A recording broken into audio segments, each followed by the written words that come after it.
Irmãos, é importante você saber, Deus é um Deus de oportunidades. Nós não devemos menosprezar aquilo que Deus quer fazer. Deus escolhe pessoas para um propósito. E quando Deus escolhe essas pessoas, Ele alinha elas para que eles possam cumprir o propósito dEle para eles nessa terra. Então você que está sentado me ouvindo, você que está aqui pela live, é importante você saber que Deus tem um propósito na sua vida. Deus tem um plano. Não importa a sua idade, não importa o seu vigor físico, importa é que ainda há tempo enquanto estamos vivos, para cumprir o propósito de Deus para as nossas vidas. E hoje eu quero falar para você, rapidamente, você viu aqui que passou o nosso vídeo da nossa conferência, eu esqueci de comentar. Nós vamos ter uma conferência no dia 7 de setembro, é feriado, lá em Goiânia, onde todas as videiras, nós vamos estar reunidos lá, vamos fazer um culto no dia 7, no estádio Serra Dourada. Será um culto com 60 mil irmãos, imagina que culto vai ser esse. Então assim, vai ser um culto maravilhoso e está aberto para quem quiser ir. Então se você quiser mais informações, me procure depois, eu posso passar. O pastor Everton está montando uma caravana também, de ônibus tem opção de avião também. Então se você tiver um interesse, quiser participar, me procure que depois eu te passo mais informações. Fala assim comigo, eu creio porque está escrito. A palavra de Deus, ela é a verdade absoluta para as nossas vidas. Quando nós nos deparamos com a palavra de Deus, nós precisamos ter a ciência que ela é a verdade. A palavra de Deus é a verdade. Esses testemunhos que você ouviu aqui agora, eles são resultados de fé. Eu sempre digo para os irmãos, o meu papel é fomentar a sua fé.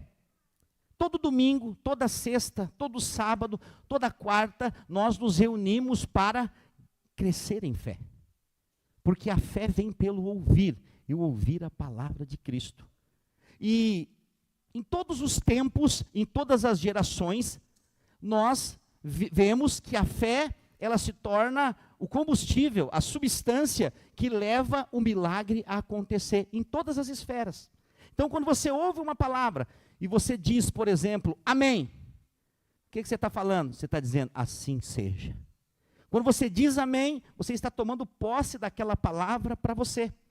Então, quando uma palavra é liberada, há um start no seu coração para despertar a sua fé. Mas ao mesmo tempo, há um conflito na sua mente. Entre crer e achar que aquilo não é para você.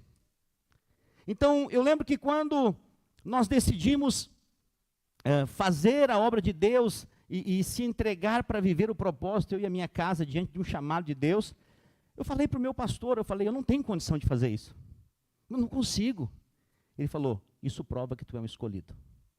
Porque os escolhidos não conseguem, Deus faz por eles. Então, a habilidade natural, às vezes, não precisa de fé. Se você tem uma habilidade natural, é fácil para você desempenhar aquela habilidade. Mas se você encontra algo que você não consegue fazer, e mesmo assim você se dispõe a fazer, você precisa de fé. Você precisa de crer no sobrenatural.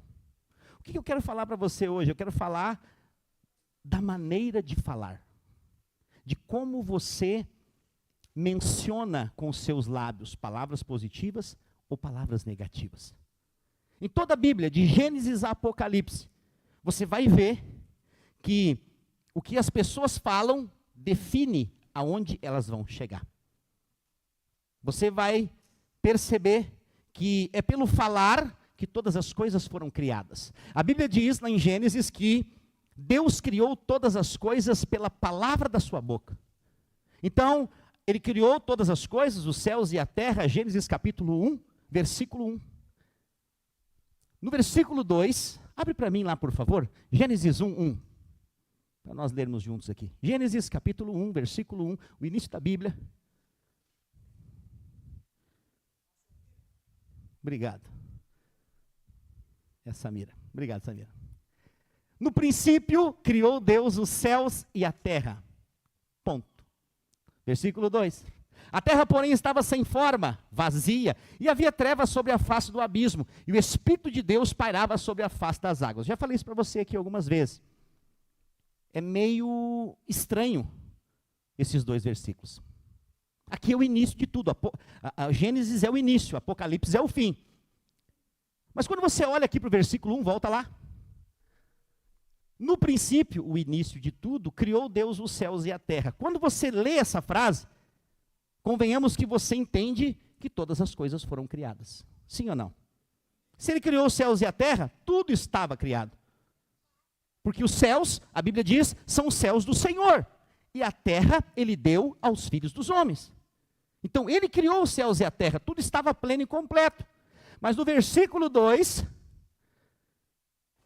a terra, porém, estava sem forma e vazia. E havia trevas sobre a face do abismo. E o Espírito de Deus pairava sobre a face das águas. Então quer dizer o quê? Deus cria algo sem forma e vazio? Não. Tudo que Deus cria é perfeito, é pleno, é belo. Porque a vontade de Deus é boa, perfeita e agradável. E tudo que Ele cria é de acordo com a sua vontade. Mas algo aconteceu entre o versículo 1 e o versículo 2. Que comprometeu aquilo que Deus fez. Houve um abalo sísmico. E por isso que a terra se tornou sem forma e vazia. Mas se nós formos para o versículo 3, Deus começa a reconstrução. Porque Deus não desiste dos seus projetos. Você pode ser um projeto parado. Deus não desiste de você. Eu digo, hoje Deus vai restabelecer o projeto dele na sua vida. Porque Deus começa de novo. O que Ele começa? Como é que Ele começa? Ele começa falando. Ele disse o quê? Haja luz. E o que aconteceu? Houve luz. Então nós chegamos a uma conclusão. E você há de concordar comigo. Deus não fala para comunicar. Deus fala para criar. Então Ele disse, haja luz e houve luz. Imediatamente. E eu chego a uma conclusão com a revelação do Novo Testamento. Porque lembre-se, aqui é Velho Testamento, amém?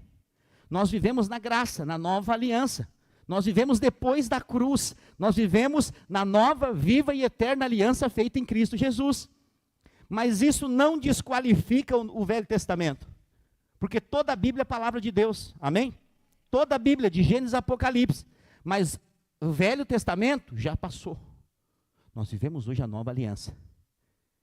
Mas nós lemos o Velho Testamento, pastor. O senhor está falando do Velho Testamento? Sim, mas é importante você saber que eu estou indo para o Velho Testamento com a lanterna.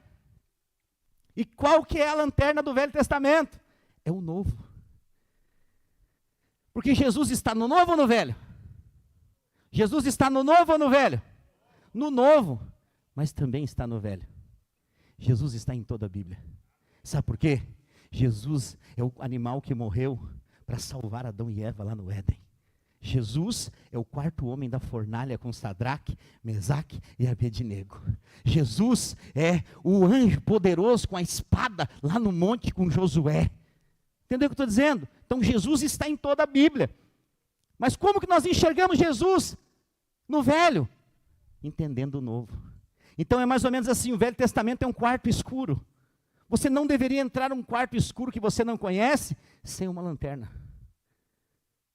Por quê? Você vai dar com o dedinho no canto do sofá de alguma coisa.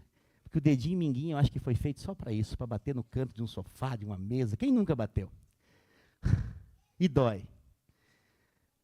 Mas se você entrar num lugar escuro que você não conhece, você vai ter problema. Por isso você precisa da lanterna. Então quando você se torna perito no novo, você pode entrar no velho. E você enxerga Jesus em todo o tempo. E aí você vê que a palavra de Deus direciona o tempo todo para Cristo. Mas o que eu estou falando para você? Primeira coisa, Deus, Ele não é comunicador. Ele é criador. Agora a Bíblia diz que nós fomos criados à imagem e semelhança de Deus. Quando Deus criou o homem, Ele criou o homem à sua imagem e à sua semelhança. Por isso que o diabo tem tanta raiva de você. Porque o que aconteceu entre o versículo 1 e o versículo 2 de Gênesis foi a queda de Lúcifer. Eu poderia ficar aqui, mas eu não tenho tempo para te falar. Se matricule no seminário pastoral, você vai ouvir sobre essa matéria. Gênesis vai falar sobre esse assunto. Então o que acontece? Acontece um abalo, tudo é destruído, porque onde Satanás está, há destruição. Há destruição. Mas não há destruição tamanha que Deus não possa restituir. Deus é o Deus que restitui aquilo que foi perdido. Então Deus restaura, mas a minha atenção que eu quero chamar você hoje é o que Deus faz. Ele fala. E se você é a imagem e semelhança de Deus, você tem que entender que é falando que as coisas acontecem. É falando, é quando você fala, quando você decide falar em fé contra todas as circunstâncias ao seu redor, é que você vê o milagre acontecer. Agora, se nós formos para o versículo 4, por que parou? E viu Deus que a luz era boa, e fez separação entre a luz e as trevas. 5. Chamou Deus a luz de dia, as trevas de noite, e houve tarde e manhã, o primeiro dia. Como que Deus começa? Com luz. O primeiro dia é o dia da luz.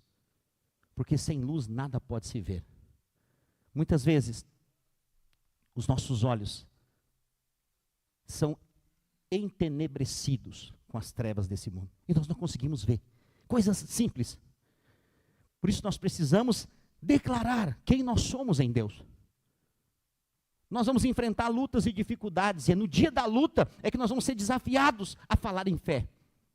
É no dia das trevas que nós precisamos dizer, haja luz. É no dia da morte que nós precisamos falar, haja vida. É no dia da dificuldade, da escassez, que nós devemos falar, haja provisão. Os irmãos ficam doidos comigo aqui. Porque eu decidi viver em fé. Eu não aceito palavra de incredulidade. Fere meus ouvidos. Fere. Nesses dias que nós tivemos aqui, várias vezes eu tive que bater de frente com alguns irmãos como nunca antes. Porque eles vinham com as palavras de incredulidade, eu falava, não, cala a boca. Que isso, pastor? Eu falei, não fala isso aí. Vai ter abundância. Mas não, vai chegar. Deus está mandando, está a caminho. E de repente encostava um caminhão. E chegava o que nós precisávamos. Por quê? Porque o falar em fé é trazer à existência o que ainda não existe no mundo natural. Eu ouso dizer para você, se você falar em fé algo que ainda não foi criado, Deus cria para você. Porque Deus é assim, Ele honra a sua fé. E a fé envolve falar. Eu quero ler com você rapidamente Números capítulo 13, versículo 25. Números 13, 25. Obrigado. E vai seguindo aí conforme eu vou passando os versículos. A cabo de 40 dias voltaram de espiar a terra, caminharam e vieram a Moisés e a Arão, e a toda a congregação dos filhos de Israel no deserto de Parã e Cádiz. Deram-lhes conta, eles e toda a congregação, e mostraram-lhe o fruto da terra. Relataram a Moisés e disseram, fomos à terra a que nos enviaste, e verdadeiramente mana leite e mel. Este é o fruto dela. O povo, porém, que habita nessa terra. No verso 27, depois de espiar a terra, os 12 espias que foram enviados para espiar a terra de Canaã, depois de um longo período no deserto, depois de ter vivido os maiores milagres da sua vida, eles têm uma constatação. O verso 27 é uma constatação. Que constatação é essa, pastor? Realmente, o que o Senhor falou é verdade. A terra realmente é boa. A terra realmente mana leite e mel. E se eles tivessem ficado só aqui, o resultado deles teria sido diferente. Mas eles continuaram no versículo 28. O povo, porém, esse porém, ele é um problema. Porque esse porém é a incredulidade entrando pela porta da fé. E a incredulidade entrando pela porta da fé é a mesma coisa que você pegar a água mais pura do mundo e colocar uma gota de água da privada. Contaminou. Não tem mais como tomar. Perdeu a essência da pureza. Quantos estão me entendendo? Diga amém. O povo, porém, que habita nessa terra é poderoso, e as cidades muito grandes e fortificadas. Também vimos ali os filhos de Anak, os amalequitas, habitam na terra do Neguebe. Os heteus, os jebuseus, os amoreus, habitam na montanha. Os cananeus habitam ao pé do mar e pela ribeira do Jordão. Então, Calebe, fala comigo, Calebe, fez calar o povo perante Moisés e disse: Eia, subamos e possuamos a terra, porque certamente prevaleceremos contra ela. Percebe a diferença? Tem uma diferença aqui. Qual que é a diferença, pastor? É importante saber de que espírito nós somos.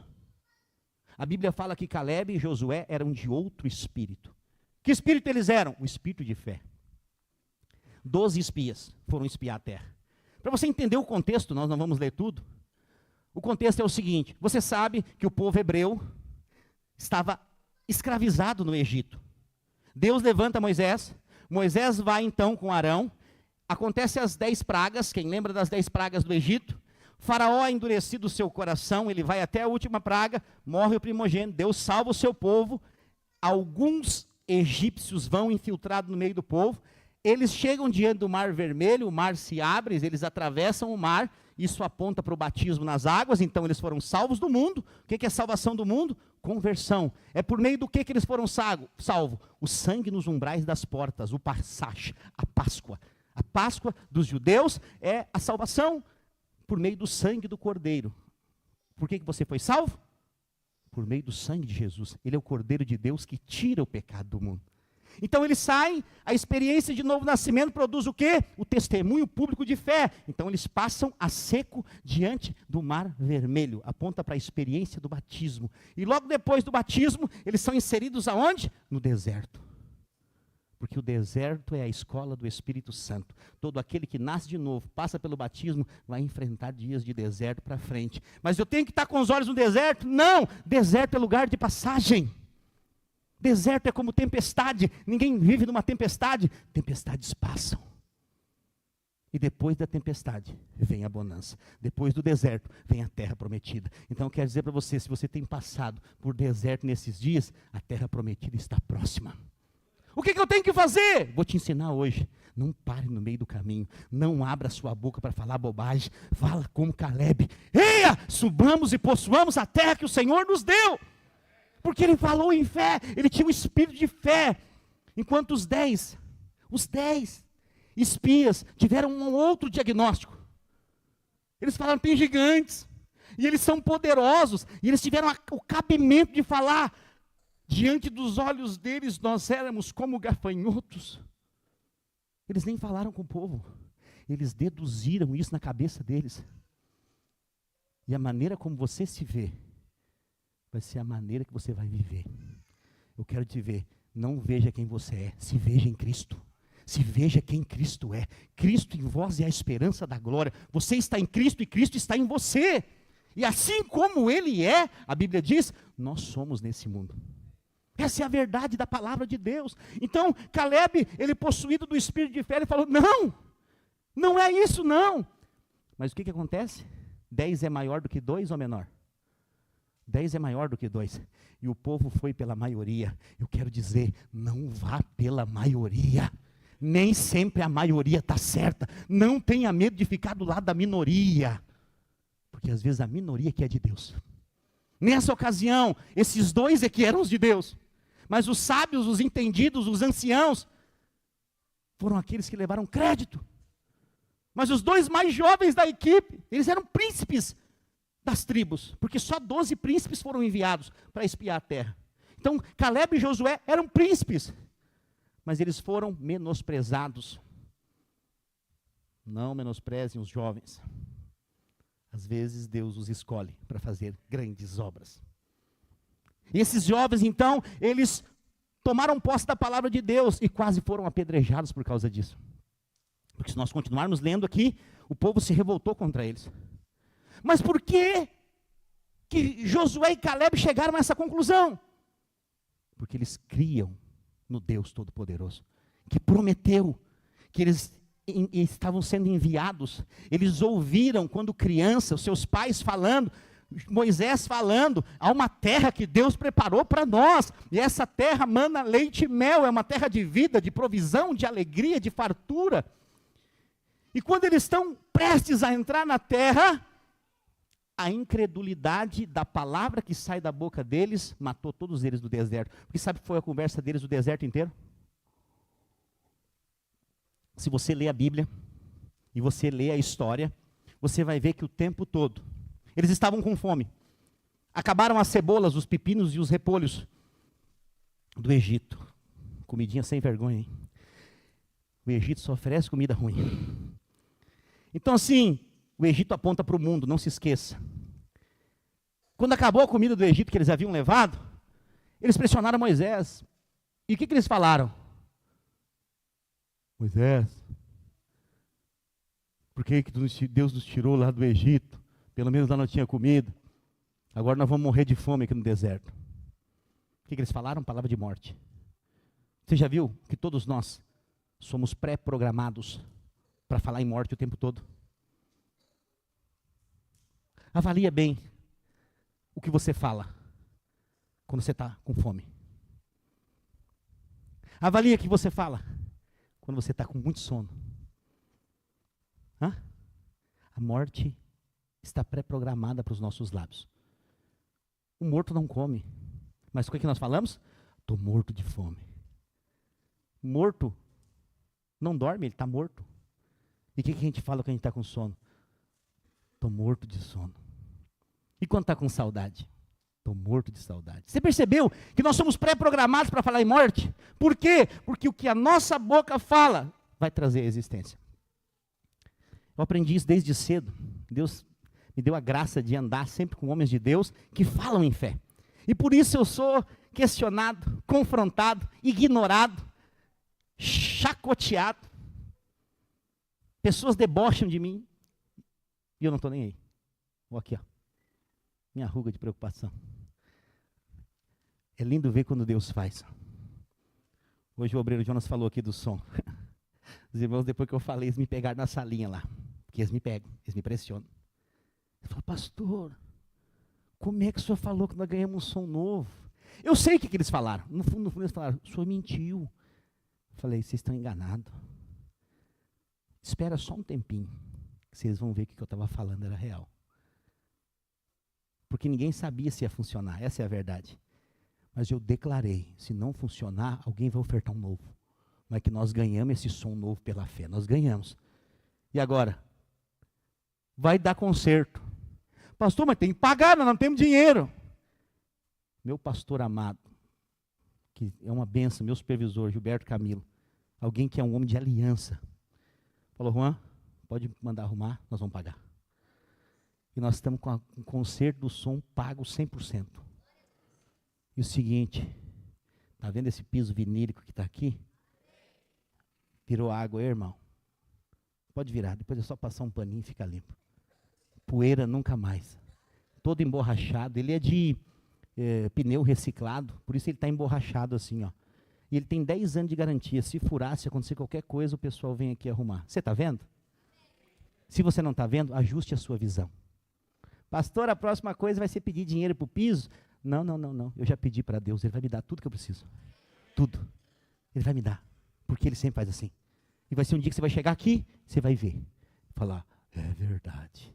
E vai ter um dia que você vai chegar aqui, isso aqui vai estar cheio. Você vai falar, é verdade. E tem um dia que eu vou anunciar aqui, irmãos, segunda Ney, vamos preparar para quebrar a parede. Que está chegando as outras 500 cadeiras para nós colocar. E vai chegar um dia que eu vou anunciar aqui, irmãos, a partir de domingo que vem nós começamos os 2 cultos, um de manhã, outro à noite. Por que isso? Porque Deus vai fazer, é promessa de Deus. Pastor, mas não é o que eu estou vendo. Mas nós não andamos pelo que vemos, nós andamos pelo que cremos. E se Ele prometeu, Ele é fiel para cumprir. Agora, se nós olharmos aqui para a história desses homens de Deus que decidiram crer, e nós formos ver o resultado da história deles, você vai se surpreender.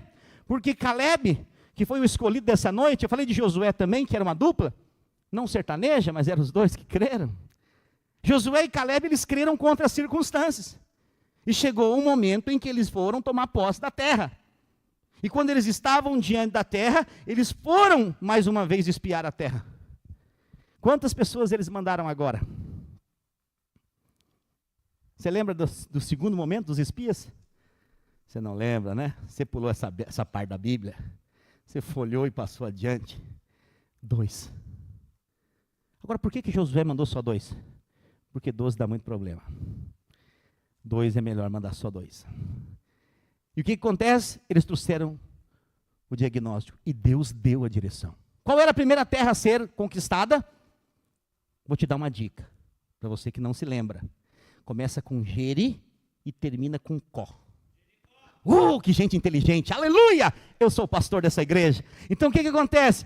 Jericó foi a primeira cidade fortificada, era a mais fortificada de todas. Deus sempre começa com um gigante maior. E o que ele fez? Ele falou assim, o seguinte, dessa cidade vocês não vão tirar nada.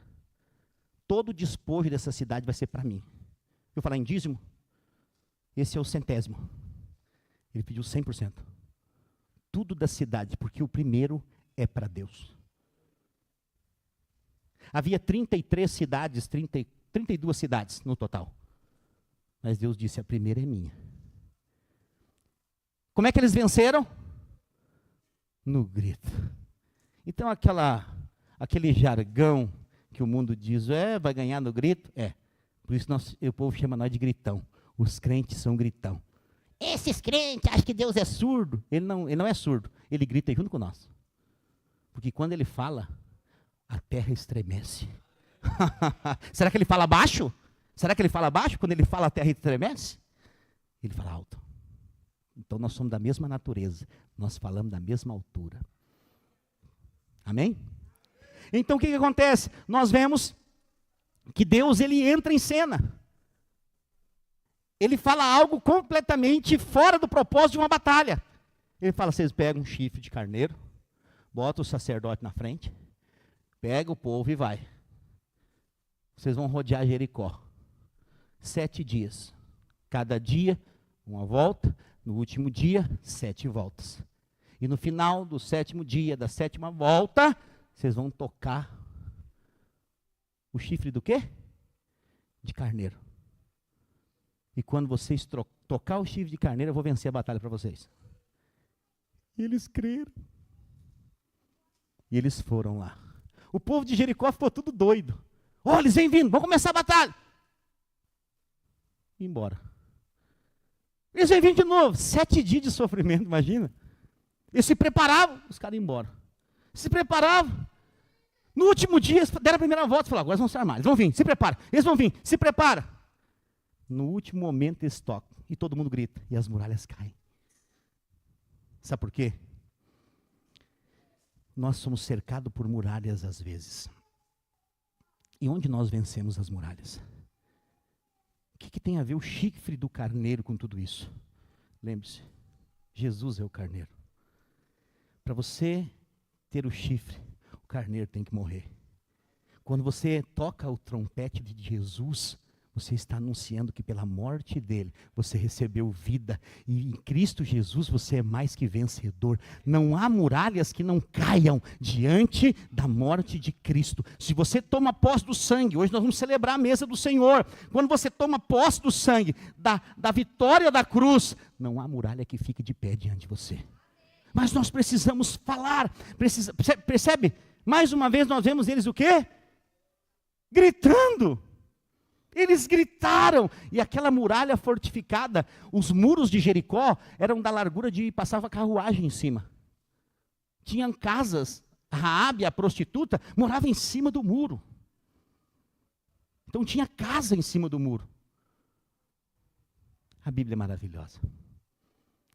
Porque mesmo Raabe sendo uma prostituta, a casa dela estava acima do muro, aponta para uma vida de indecisão. Mas quando os espias entraram na casa dela, ela creu que eles eram enviados. Ela os protegeu. E ele falou assim, prepara um fio de escarlate, pendura na janela, que quando nós invadirmos a cidade, nós vamos poupar a tua casa. O fio de escarlate é um fio vermelho, que aponta para o sangue de Jesus. A sua casa é manchada, é marcada, é planejada com o sangue de Jesus, e isso coloca salvação na nossa vida. A salvação é pelo sangue. O sangue é o que define a vida e a morte, a eternidade, a morte eterna e a vida eterna. Nós fomos lavados e remidos pelo sangue do Cordeiro, e esse sangue nos motiva a falar em fé. Eu vivo e creio, não pela minha força, não pelo meu intelecto, não pela minha sabedoria, mas por causa dele, porque a Bíblia diz que dele, por meio dele, para ele são todas as coisas. E viver em Cristo é experimentar vitória em todas as áreas da sua vida. E quando nós vamos lá para o livro de Josué, capítulo 14, versículo 10. Aqui nós narramos o final da história de Calebe. Olha só o que acontece. Josué capítulo 14, verso 10. Eis agora o Senhor me conservou em vida. Ele estava dizendo, estou vivo. Depois de todo esse tempo, todas essas batalhas, eu estou vivo. Como o Senhor me prometeu. 45 anos há, desde que o Senhor falou essa palavra a Moisés. Ele tinha 40 na época. 40 mais 45? 85. Essa é a idade de Calebe aqui. E olha o que ele diz. Vírgula. Andando em Israel, ainda no deserto. E já agora sou de 85 anos. Versículo 11. Pasmem. Estou forte ainda hoje, como no dia em que Moisés me enviou. Ele estava cheio de vigor, de força. Qual era a minha força naquele dia? Tal ainda é agora para o combate, tanto para sair a ele, como para voltar. Agora, pois, dá-me este monte de que o Senhor falou naquele dia, pois naquele dia ouviste que lá estavam os anaquins, grandes e fortes cidades. O Senhor, porventura, será comigo para os despojar, como prometeu. O que Josué fez? Josué abençoou e deu a Calebe, filho de Jefoné, Hebrom como herança. 45 anos. Não tem nada a ver com Missimi hoje. Entendeu o que eu estou dizendo? Deus é um Deus de tempos e estações. Você tem uma promessa de Deus e quer que em 24 horas ela se cumpra. Você vai viver iludido. Deus é um Deus de tempos e estações. Deus vai liberar uma promessa e Ele vai te preparar para a promessa. Pastor, mas o tempo vai passar, eu vou estar velho, cansado. Passou 45 anos e ele estava com o mesmo vigor e a mesma disposição quando estava com 40. Ele falou, eu vou lutar e vou vencer os gigantes dessa terra. E ele tomou a terra por herança. Deus deu para ele. Agora, como assim, pastor? Nós vivemos uma geração de jovens velhos, já viu? E uns jovens que vieram morar aqui conosco, eles já mudaram. Hoje eles são Calebes. Mas eles já foram colapso. Cansado. Irmão, vou fazer aqui. Ai, pastor, estou com dor nas costas. Ai, pastor, meu ombro. Eu falei, parece um velho de 90 anos. Eu com 35, corro, danço, pulo. 35 eu falei? Não. Faz tempo já que passou os 35. Mas o que eu estou dizendo? Deus fortalece e te dá vigor. Os irmãos que andam comigo sabem, eu tenho disposição para fazer as coisas. Mas eu sei que isso não vem de mim. Nem dos meus 110 quilos. Sério. Não parece, né? Tá bom. Eu tento dar uma disfarçada com as camisetas pretas. Mas Deus renova suas forças. Quando você crê na promessa de Deus e você espera com paciência o que Deus te prometeu, e você decide falar de acordo com a promessa que Deus fez, Deus renova suas forças. Deus te prepara para a vitória e te capacita. E eu digo mais, Ele vence e te dá a vitória na tua mão. Porque o trabalho não é nosso. Qual que é o nosso trabalho, pastor? O nosso trabalho é descansar e confiar. Confiança envolve descanso. E quando nós confiamos no Senhor, nós aprendemos a descansar. Você acha que eu estou preocupado com alguma coisa? Não, eu não tenho preocupação. Você acha que eu tenho problema para dormir? Eu não tenho problema para dormir. Pelo contrário, eu tenho problema para acordar. Por quê? Ainda bem que eu tenho essa esposa maravilhosa que me enche de cotovelaço na costela para me acordar. Uma costela batendo em outra costela. E me acorda. Porque isso é paz. Quem dorme bem, dorme em paz. É porque tem paz. Quer tirar uma prova real? Quem tem depressão consegue dormir ou não? Ansiedade, síndrome do pânico. Por quê? Não tem paz. E às vezes o motivo da paz, da falta de paz, é a ausência de crer quem você é em Deus. E de falar. Porque todo tempo o diabo vai te mostrar circunstâncias. Ou nós estamos num mundo cheio de problema, cheio de dificuldade. Você olha para todo lado é tragédia. Você liga a televisão, não tem notícia boa. Você há de convir comigo. Eu não assisto mais jornal, não olho televisão. Faz mais de 4 anos que eu arranquei a antena da minha televisão. pisei em cima e joguei no lixo. Agora eu defino o que eu olho. Eu não fico preso à TV aberta, que manipula todo mundo, que só traz tragédia. Aí você já acorda de manhã, fazendo o quê? Ligando a TV, jornal. Morrer não sei quanto, matar não sei quanto. Aí como é que começa seu dia? Desesperado. Os seus nervos ficam à flor da pele. Como é que eu devo começar o meu dia, pastor? Lendo a Bíblia. Porque a palavra de Deus é a boa notícia, é a boa nova do Evangelho. Quando você vai para a Bíblia, você lê o Salmo, você vê lá escrito: o Senhor é o meu pastor e nada me faltará. Como que você começa um dia assim, meu filho? Você começa, nada vai me faltar. Aí você olha para o boleto, você olha para a conta. O boleto grande, a conta vermelha. E você fala: oh céus, oh dia. Não dá nem para chamar o Chapolin Colorado, porque é vermelho igual a conta. Mas daí você ousa dizer: eu não sei como vai ser, mas o Senhor é o meu pastor e nada me faltará. Eu decido confiar na palavra e Deus vai resolver o problema. Sério, chegou uma conta para nós aí do inferno, veio lá da Chinfrolândia.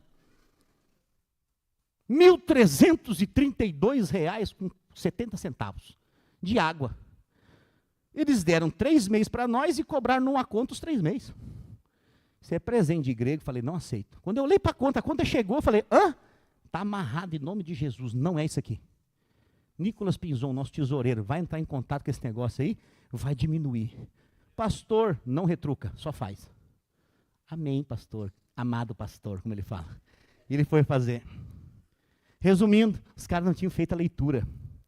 Eles são um parente da mãe de Ná. Eles meditaram, falaram, eu acho que é isso. Puf! E mandaram. Falei, aqui não. Aqui não.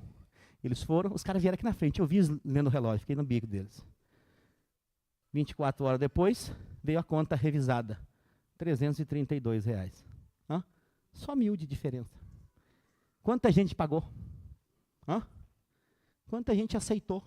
Falou, tá bom, vou pagar, fazer o quê? É assim mesmo, tragédia. Você vai ter aquilo que você fala. Algumas pessoas vivem debaixo de escassez, de doença, porque não se indignaram. A fé envolve indignação. Eu falei para os irmãos, o que me tirou daquela cadeira de roda foi a indignação. Falei, não vou viver minha vida sentada aqui não. E as minhas pernas vão voltar a viver.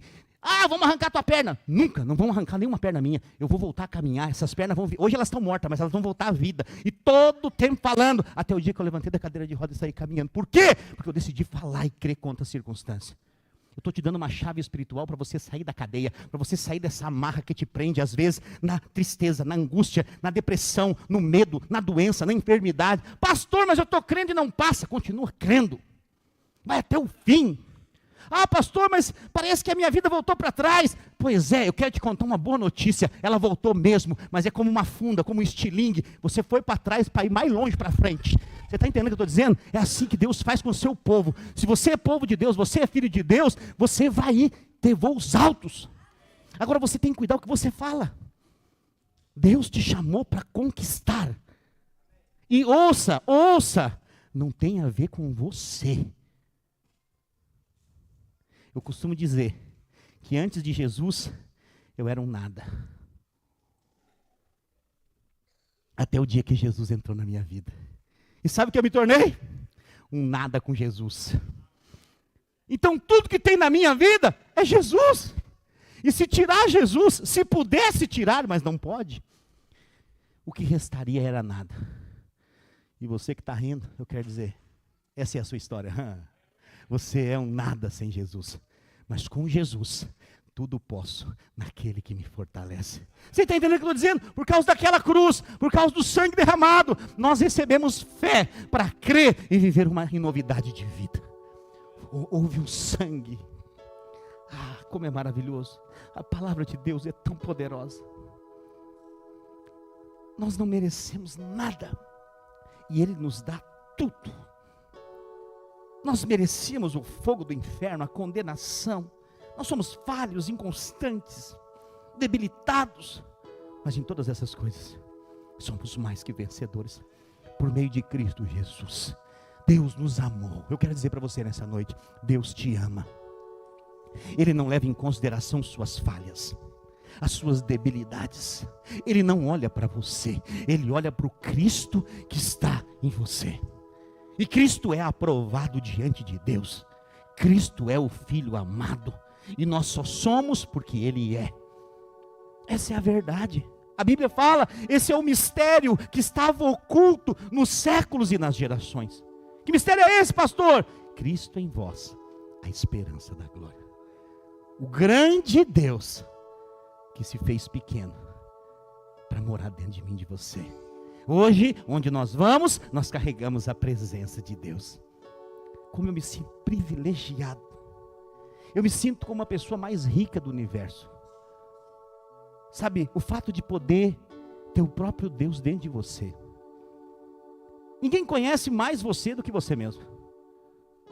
E você sabe as suas limitações. Você sabe as suas fraquezas. Você conhece as suas debilidades.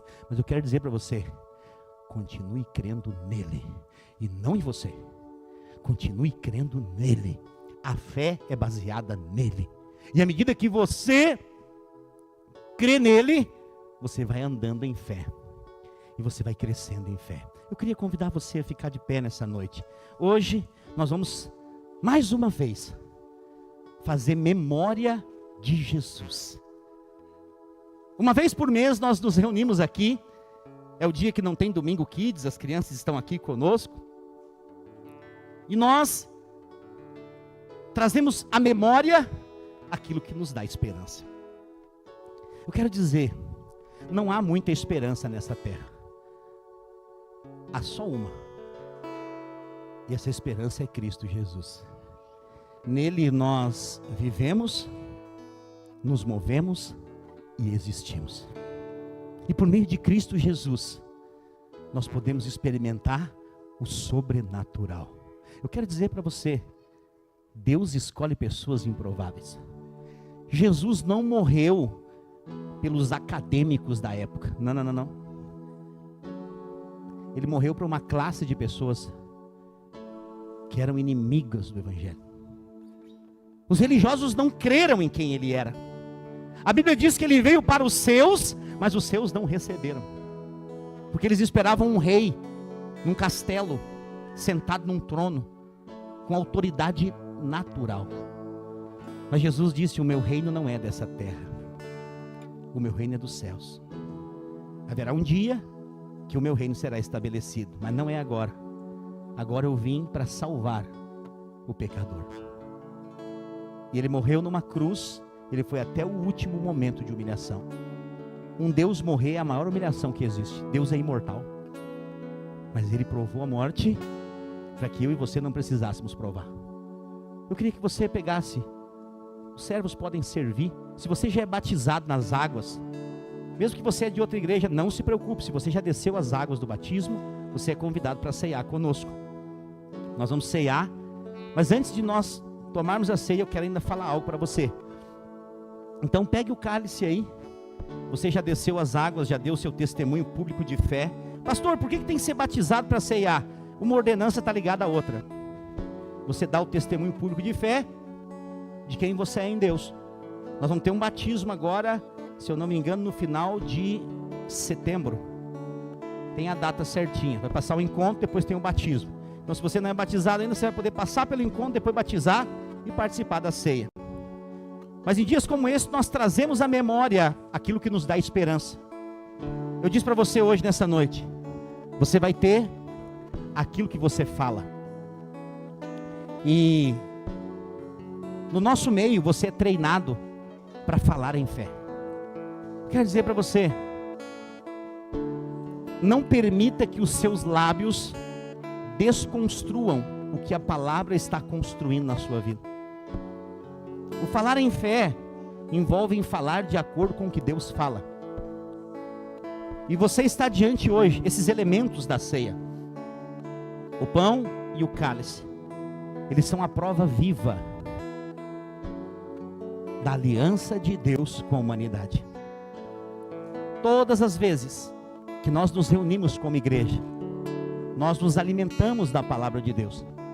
E uma vez por mês, nós participamos da mesa do Senhor. Que mesa é essa, pastor? É a mesa do Cordeiro. É quando nós comemos do pão e bebemos do cálice, lembrando do que Jesus fez naquela cruz em nosso favor. Por que eu tenho que lembrar? Porque o diabo te lembra todo dia das suas falhas, das suas debilidades. Mas nós precisamos lembrar do que Jesus já fez por elas. Se você não recebeu o cálice ainda, levante a sua mão ou o pão, alguém vai te levar aí. Tem gente aqui na frente precisando, servos, levante a sua mão se você não recebeu o cálice ainda, nem o pão. Ok? Aleluia. Todos receberam? Ok. Aleluia. Olhe para cá.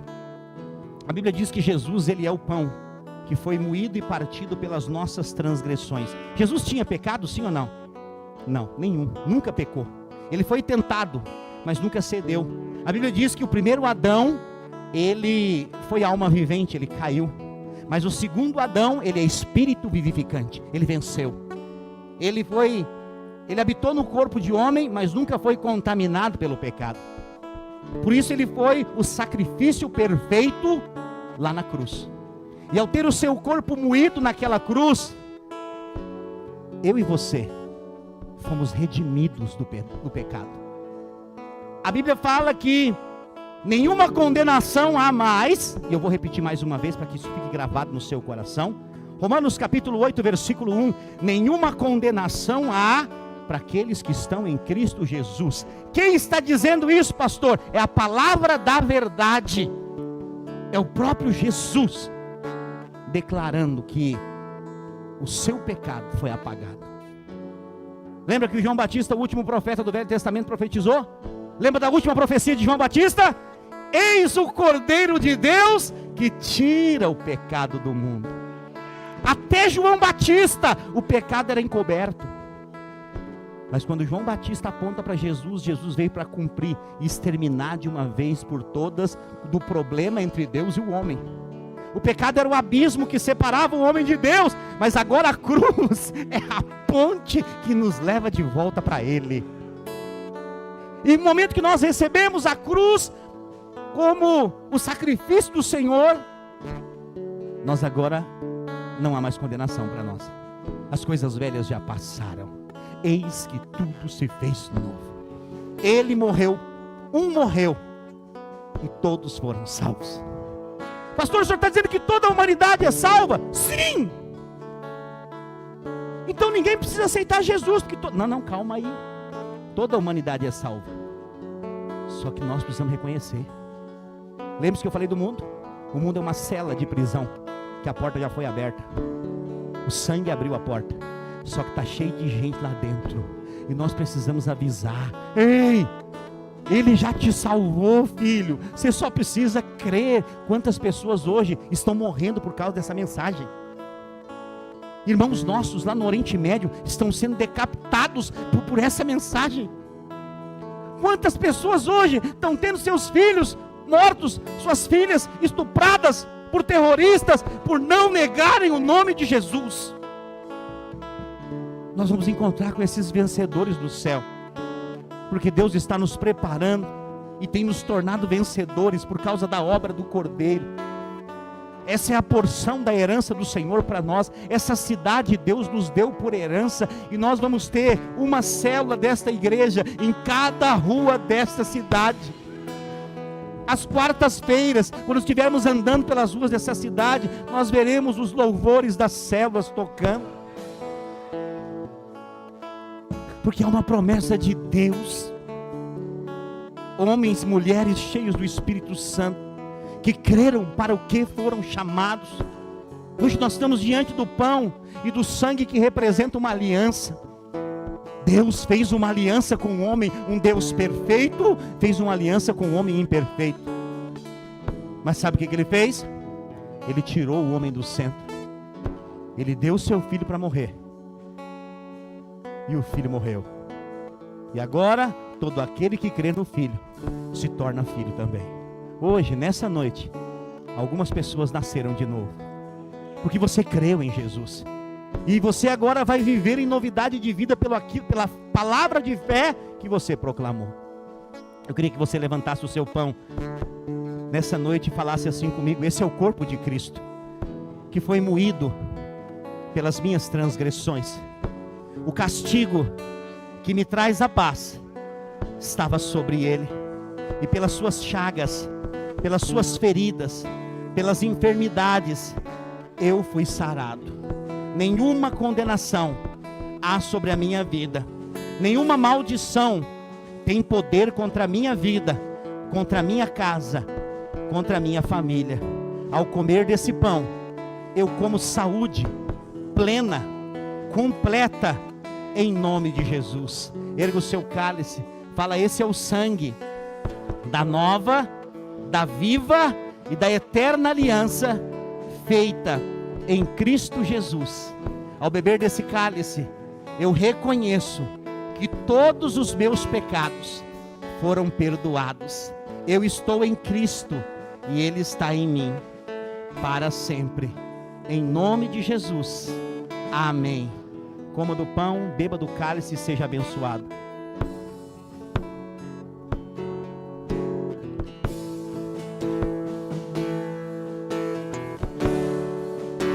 O véu tu rompestes, a tumba vazia agora estás.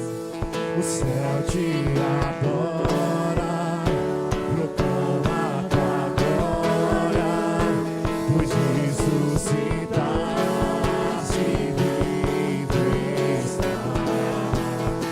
A morte venceste, o véu tu rompeste, a tumba vazia agora está.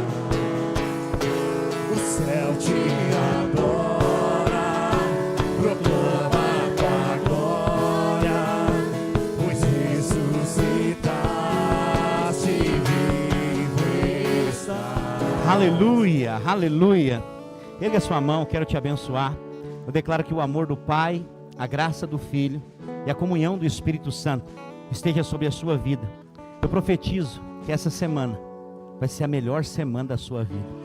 Se prepara, notícias boas vão bater na sua porta. Essa semana, milagres serão liberados na sua direção. Se você crê, diga amém. Fala: isso é para mim. Eu tomo posse, em nome de Jesus. Aleluia. Dê um abraço em pelo menos 3 irmãos. Nós estamos encerrados em nome de Jesus. Lembrando, essa semana começa os cursos de maturidade e CTL. Você não pode ficar de fora. Você que está conosco pelo nosso canal do YouTube, não deixe de se inscrever no nosso canal. Deixe o seu like e compartilhe essa live com o maior número de pessoas que você puder. Deus abençoe a sua vida. Tenha uma semana de vitória em nome de Jesus. Eu sou aquele que te amou primeiro.